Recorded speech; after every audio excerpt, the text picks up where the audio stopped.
Hello everyone, my name is Majid Rhomadloni, and in this video I'm going to tell you the story of Merapi volcano eruption in 2010 ago. In late October 2010, Mount Merapi, which is one of the most active volcanoes on the island of Java, experienced a violent eruption.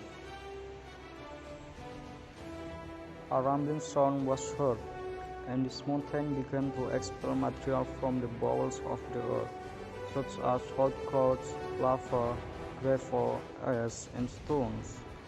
As rain poured down several surrounding areas such as Yogyakarta, Klaten, Boyolali, and Surakarta. In fact, areas located at the foot of this mountain, such as Cangkringan, Sleman, Kemalang, and its surroundings, experienced cold lava flood. This volcanic eruption also caused several houses to be destroyed due to the effects of the devastating eruption.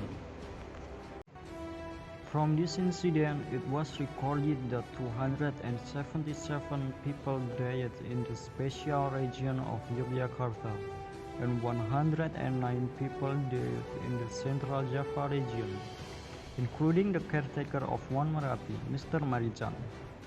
Tens of thousands of people were displaced and thousands of livestock died. The disaster caused great damage and loss in the areas of Magelang, Boyolali, Klaten, and Sleman.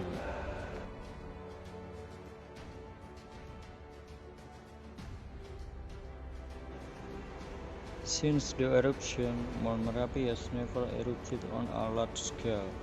However, this mountain is still experiencing small to medium scale eruption. Until now, Mount Merapi is still an active volcano, and this event has become the history. I think that's all for today. Thank you.